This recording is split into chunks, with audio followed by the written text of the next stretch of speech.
नमस्कार, मैं हूं पुनीत पाठक और आप देख रहे हैं छत्तीसगढ़ की बात। बहुत स्वागत है आपका। विधानसभा चुनाव में छत्तीसगढ़ में सत्ता परिवर्तन के बाद पार्टियों के भीतर भी बहुत कुछ बदला सा दिख रहा है। सत्ता गंवाने के बाद अनुशासित कहलाने वाली पार्टी बीजेपी में अंतर्कलह सतह पर दिखती है। अब बारी आम चुनाव की है, देश के चुनाव की है। इन बिखरे नेताओं को एकजुट करना एक चुनौती है और इसके लिए राष्ट्रीय अध्यक्ष अमित शाह छत्तीसगढ़ के दौरे पर आ रहे हैं। सवाल वही है, पहले सीटों को लेकर एक बड़ा और क्लियर टारगेट देकर जाते थे अमित शाह। इस बार इन चैलेंजेस से वक्त रहते पार्टी को क्या वे उबार पाएंगे ताकि अब की बार जो टारगेट 11 है उसको अचीव किया जा सके।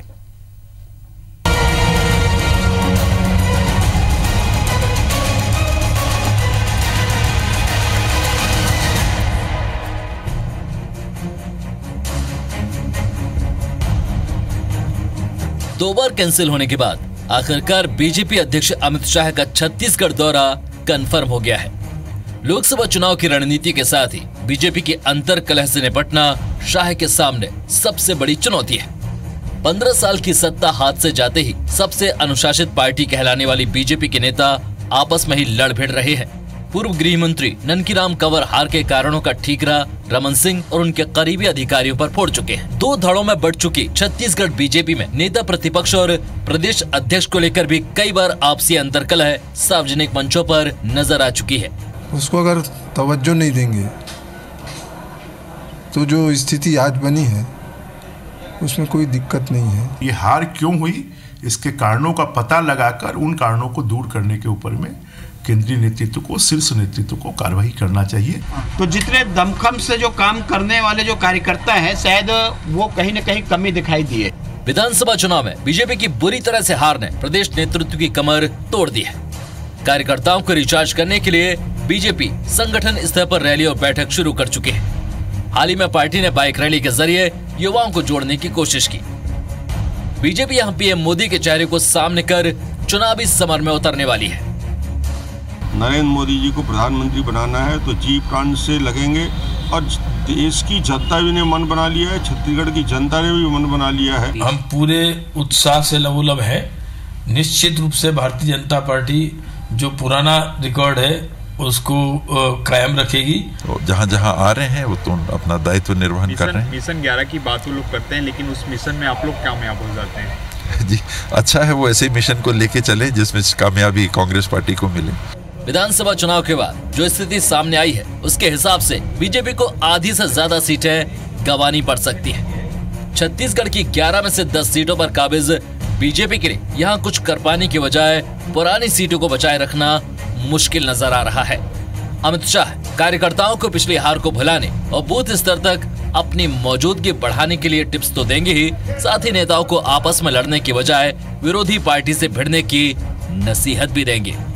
राजेश मिश्रा, IBC 24, रायपुर। चलिए, तो एक छत्तीसगढ़ संकट इसलिए कह रहे हैं क्योंकि तमाम नेता जो बिखरे हुए से लगते हैं, हार की अलग अलग वजह बताते हैं। कार्यकर्ता जो पार्टी की रीढ़ रहे हैं, कार्यकर्ता इन दिनों वैसे उत्साह में नजर नहीं आ रहे हैं। ये तमाम कार्यकर्ताओं की जुबानी आए फीडबैक है जो आप तक हम पहुंचा रहे हैं। चलिए, इस पर बातचीत करने के लिए हमारे साथ में दोनों पार्टियों से दो मुखर वक्ता हैं, दो जिम्मेदार नेता हैं। संजय श्रीवास्तव जी हैं भारतीय जनता पार्टी की तरफ से और घनश्याम राजू तिवारी जी कांग्रेस की तरफ से। आप दोनों का इस मंच पर स्वागत है। संजय जी आप, नमस्कार घनश्याम जी। संजय जी, आपने सुना होगा जो नेता हैं कांग्रेस के, वो ये कहते हैं कि अब कुछ ऐसा होने लगा है प्रदेश में, छत्तीसगढ़ में, कि टारगेट आप सेट करते हैं, अचीव कांग्रेस कर ले जाती है। 3 नेता हैं आपके बड़े जिम्मेदार जिनके स्टेटमेंट आपने अगर देखे हों, सुने हों अभी, तो तीनों ने हार के लिए अलग अलग वजह बताई।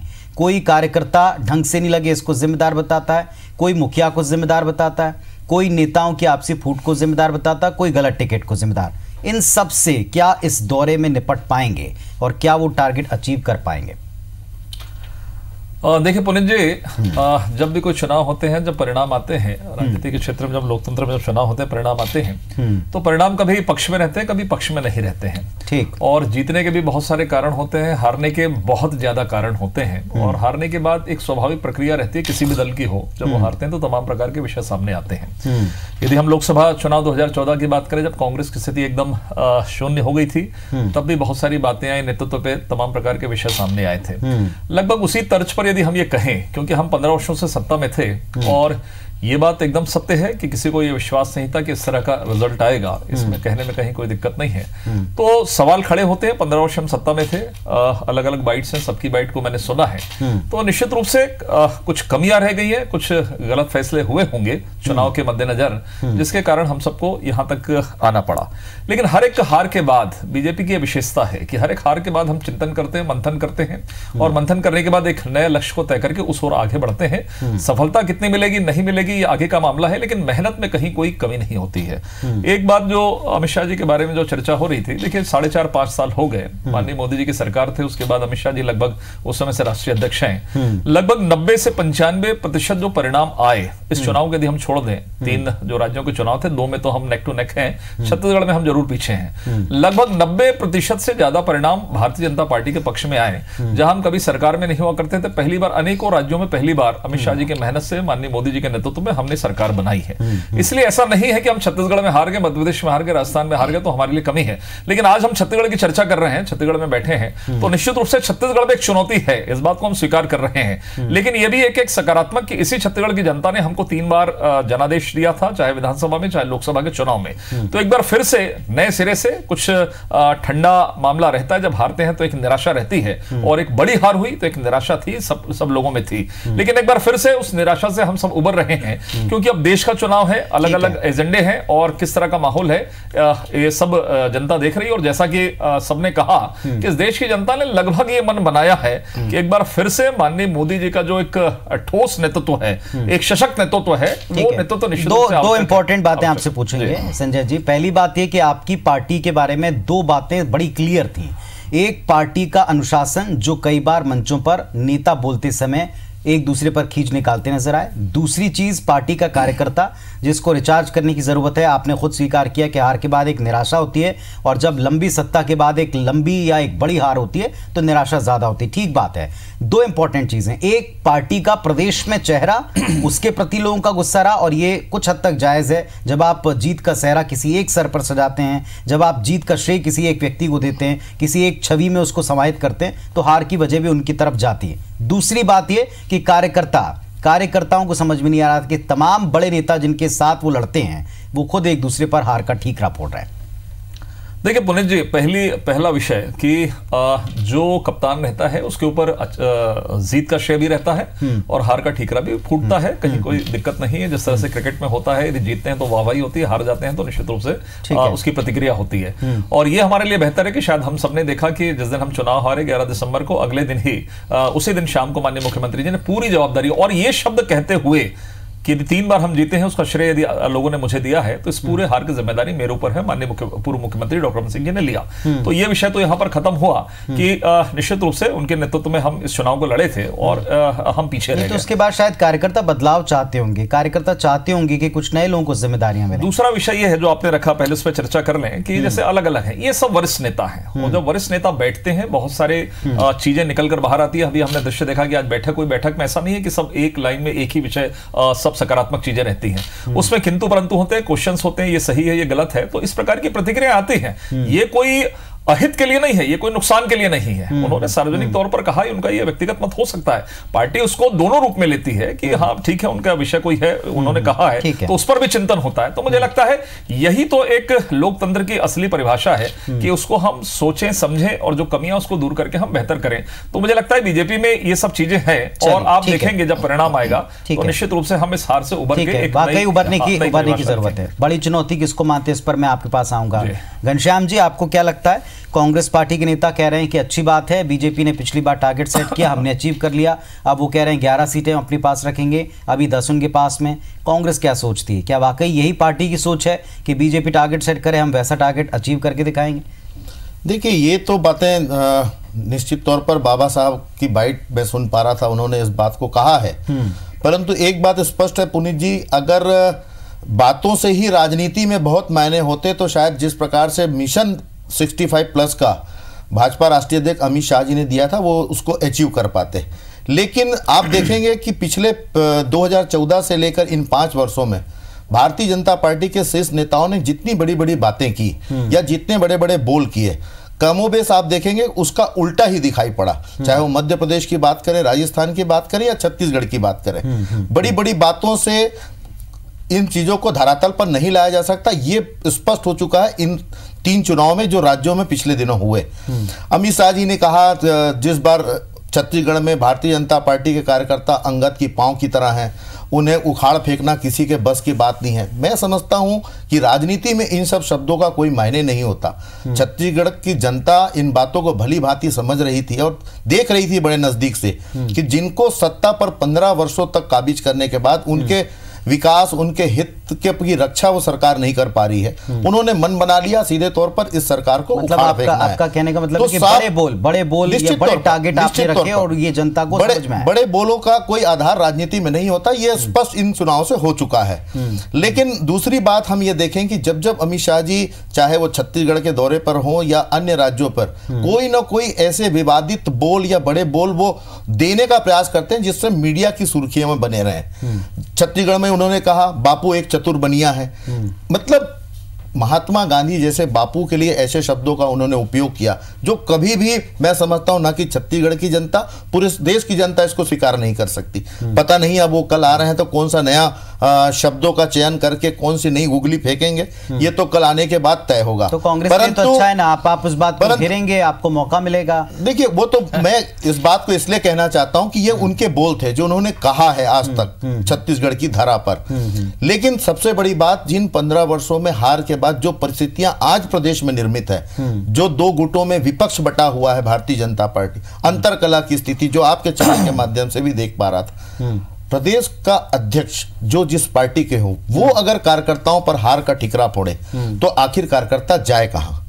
ये जो परिस्थिति आज भारतीय जनता पार्टी के अंदर निर्मित है, ये सबसे बड़ा कारण है कि कार्यकर्ताओं को निराश करने वाली।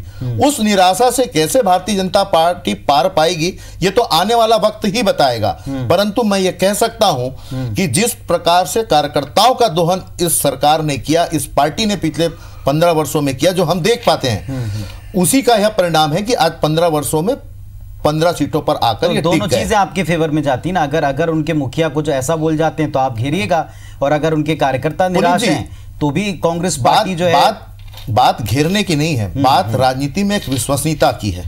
एक उस पद पर बैठे हुए व्यक्ति की बात की है तो आपके लिए अच्छा है ना? नहीं, देखिए अच्छा और बुरा नहीं है, आखिर राजनीति जा किस ओर रही है? क्या महात्मा गांधी जी को चतुर बनिया कहना कोई प्रेरणादायी शब्द है? ठीक है। क्या इन शब्दों का उपयोग करने के लिए कोई राजनीति में इन शब्दों का उपयोग किया जा सकता है? तमाम प्रकार की मैंने इन 2 बिंदुओं पर इसलिए बात की कि आखिर ये वही परिस्थितियां निर्मित होंगी जो आप देखिएगा ना कल, जो के आगमन के बाद होना है। लेकिन ये भारतीय जनता पार्टी का विषय है, ये उनके संगठनात्मक चर्चाओं का विषय है, उस पर मुझे नहीं कहना चाहिए चूंकि सवाल है और आज का विषय है इस डिबेट में। मैंने इस बात को कहा। जवाब बिल्कुल हम आपसे पूछ रहे हैं, और पूछना इसलिए बनता है क्योंकि प्रदेश में जब चुनाव होते हैं, जब 2 दलों के बीच में चुनाव होते हैं, जब 2 ध्रुवों के बीच में एक टकराव की स्थिति बनती है, जनता के बीच हो जाते हैं, तो फिर जाहिर तौर पर आपके विषय में उनसे भी पूछते हैं, उनके विषय में आपसे भी। चलिए, तो शाह के दौरे से पहले पार्टी को एकजुट करना, उसको टारगेट देना, टारगेट को अचीव करने के लिए मंत्र देना, ये चुनौती है, और पिछली हार को छोड़कर अब जीत के लिए काम करना, ये सबके लिए चुनौती है। संजय जी, क्या सबसे बड़ी चुनौती है? देखिए, कार्यकर्ताओं में एक जोश भरना, जो नेता के अलग अलग विषय इश्यूज हैं हर चुनाव के पहले होते हैं, और अब की बार चूंकि बड़ी हार है तो अब ज्यादा होंगे, इनको टैकल करना है। और तीसरा, टिकट वितरण से पहले टिकट कैसे बांटे जाएं, आपकी अपनी एक स्ट्रेटेजी होती है, लेकिन उनसे भी जीत हार का अंतर बहुत बड़ा हो जाता है, या जीत हार का जो आंकड़ा है वो डिफर हो जाता है। विधानसभा चुनाव में हम भी देख चुके हैं, आप भी देख चुके हैं। क्या बड़ी चुनौती है पार्टी की? देखिए, 2-3 मिनटों में मैं पुनीत जी अपनी बात रखूंगा। सबसे पहले जो बहुत आवश्यक मुझे लग रहा है कि चलिए, कल अमित शाह जी का दौरा है, राजू तिवारी जी कह रहे थे एक डर भय कांग्रेस में व्याप्त है, ये इस बात की हमें खुशी है। और जो गांधी जी के संदर्भ में जिस बात को कहा गया था, मुझे लगता है उसकी पूरी व्याख्या पढ़ने की आवश्यकता है। कांग्रेस के नेताओं को किस संदर्भ में उन्होंने कहा था, उनकी एक तारीफ उन्होंने की थी।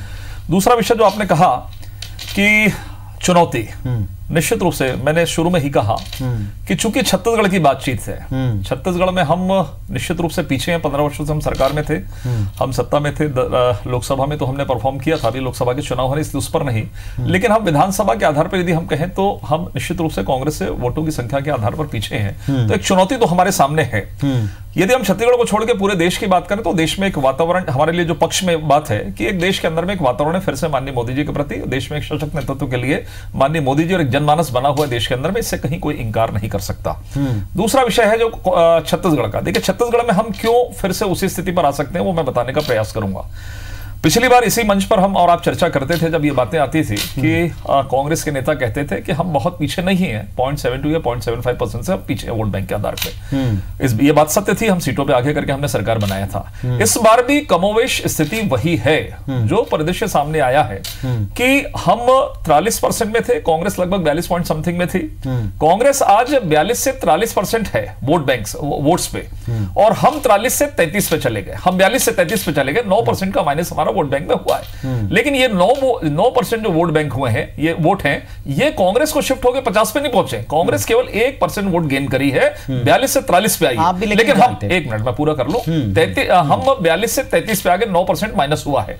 ये जो वोट है, और जो अदर्स वोट्स थे जिसमें हम सबको ले लें, बाकी क्षेत्रीय दल और प्लस अन्य दलों को ले लें, तो वो 16 से 24% है। 8% उनका बढ़ा और 1% कांग्रेस को शिफ्ट हुआ। अर्थात ये वोट जो है वो कांग्रेस को शिफ्ट नहीं हुए, जनमानस ये नहीं है, कहीं ना कहीं हमारे वोट इधर उधर हुए, इसके कारण हम पीछे रह गए। इसलिए एक पूरी संभावना है कि एक बार फिर से, लेकिन आप भी जानते हैं माननीय मोदी जी के नेतृत्व में, और एक बार फिर से हम लोगों के बीच में जाकर जो 5 साल काम हुआ, उसके आधार पर हम एक बार फिर से इस प्रदेश में लोकसभा सीटों को, संजय जी आपने जहां से बातचीत शुरू की बिल्कुल वो जनता को समझ में आता है। ये जो वोटों का प्रतिशत है, ये वोट स्विंग है, ये परसेंटेज है, आप भी जानते हो, मैं भी जानता हूं कि ये जनता के बीच में माहौल और परसेप्शन के ऊपर चुनाव जाते हैं। ये जो वोट शेयर है, वोट परसेंटेज है, वो हम बैठ करके जब चर्चा करते हैं तो हम एक एनालिसिस की बात है, एनालिसिस होगा चुनाव के बाद में। अभी की स्थिति आपको क्या लग रही है? अभी छत्तीसगढ़ के कॉन्टेक्स्ट में इन 11 सीटों के संदर्भ में अगर आप देखते हैं तो 11 सीटों के संदर्भ में आपको सबसे बड़ी पार्टी की चुनौती क्या लगती है? कार्यकर्ता, उसकी निराशा, नेताओं की आपसी खींचतान क्योंकि हार का आप एक दूसरे के ऊपर ठीकरा फोड़ते दिख रहे हैं, और तीसरी सबसे इंपॉर्टेंट बात ये परसेप्शन जो कहीं बन गया कि लंबे सत्ता के बाद में अब परिवर्तन था विधानसभा में। आपने कहा कि एक देश में माहौल है, क्या वो माहौल ये छत्तीसगढ़ में कंटिन्यू है? क्योंकि एक माहौल यहाँ की नई सरकार ने भी बनाया। तीनों जो फैक्टर्स आपने किया बहुत इंपॉर्टेंट फैक्टर्स हैं। चुनाव और चुनाव की राजनीति में जो चुनाव होते हैं उसमें बहुत तीनों अहम फैक्टर्स हैं। पहला जो आपने कहा कि कार्यकर्ता, ये वास्तव में कार्यकर्ता आधारित हमारी पार्टी संगठन है, ये सब जानते हैं। इसलिए कार्यकर्ताओं को तो निश्चित रूप से और भी बेहतर तरीके से काम करने की आवश्यकता, रिचार्ज करने की आवश्यकता है कि पूरी ताकत के साथ पे हम लड़ें। और ये इसलिए अभी संभव है कि देश के अंदर का जो वातावरण है, देश के अंदर में जो माहौल है, माननीय मोदी जी के प्रति जो एक वातावरण है पूरे देश में आम जनता के साथ में थी, तो कार्यकर्ता निश्चित रूप से इस बात का संकल्प लिए हैं कि वास्तव में हमको इस चुनाव के अंदर में बेहतर प्रदर्शन करना है। दूसरा विषय आपका जो रहा कि नेताओं का जो विषय है कि नेताओं की जो आपसी है, ये जरूर 2 महीने के अंदर में तमाम प्रकार के विषय सार्वजनिक तौर पर भी आए, कार्यकर्ताओं को आक्रोश भी आया, और वो आक्रोश आना जरूरी था। नेताओं की जो दिक्कतें थी वो भी आना जरूरी थी। अब ये धीरे धीरे करके समाप्त होगी, एक बार फिर नए सिरे से हम, क्योंकि देश का मामला है, हम निश्चित रूप से आगे बढ़ेंगे।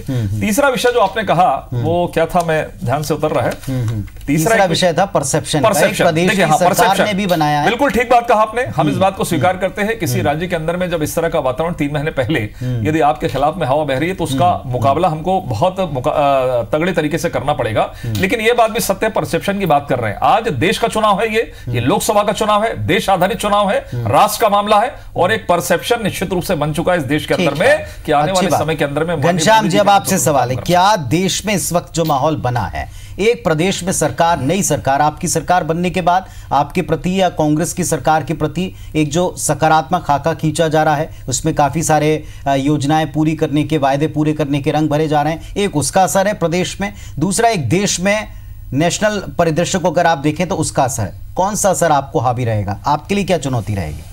देखिए पुनीत जी, मैं एक बात तो बहुत स्पष्ट तौर से कह सकता हूं, जो संजय जी कह रहे थे कि कुछ आंकड़ों का प्रतिशत बता रहे थे कि हमारे आंकड़े जरूर कम हुए प्रतिशत में, लेकिन कांग्रेस के आंकड़े बढ़े नहीं।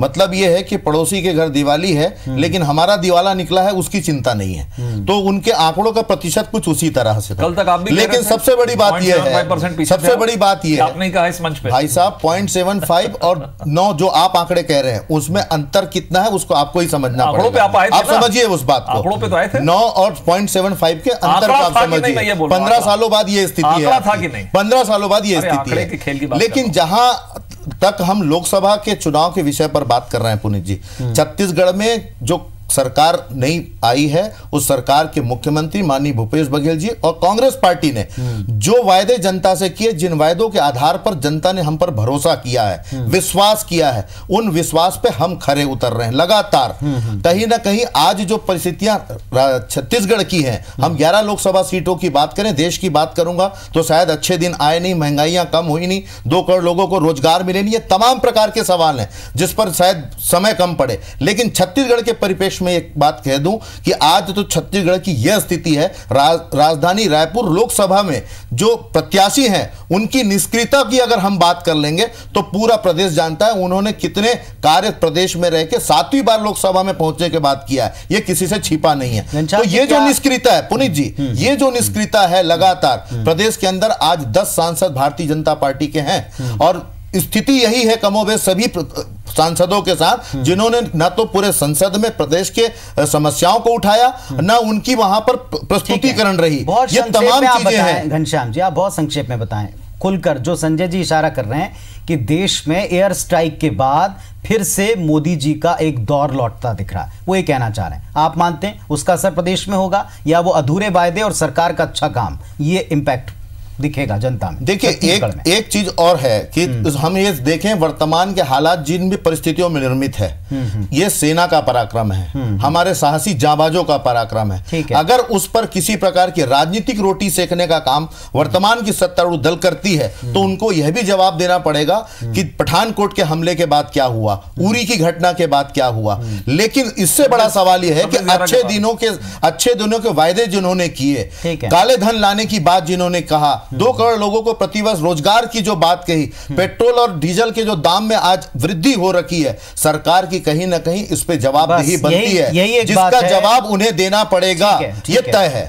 यही एक बात है जो आप दोनों को और आप दोनों जिम्मेदार नेताओं को और दोनों जिम्मेदार पार्टियों को ये समझ में भी आ रही है कि अभी जब से एयर स्ट्राइक हुई तब से ये तमाम मुद्दे जो पहले विपक्ष, केंद्र का विपक्ष उठा रहा था, यहां कांग्रेस पार्टी उठा रही थी, अब ये मुद्दे साइडलाइन है। अब एक देश में जो एयर स्ट्राइक हुई है इस पर ही डिबेट आकर के केंद्रित हो गई। अब ये वाकई बड़ा दिलचस्प होगा आपकी बार का चुनाव कि ये मौजूदा सरकार के वायदे पूरे करने का असर और केंद्र के अधूरे वायदों का असर, या एयर स्ट्राइक का असर और यहां के नेताओं की निराशा क्या काम करती है। आप दोनों से हम लगातार चर्चा करते रहेंगे। आज के लिए इतना ही, बहुत धन्यवाद आपका जुड़ने के। नमस्कार।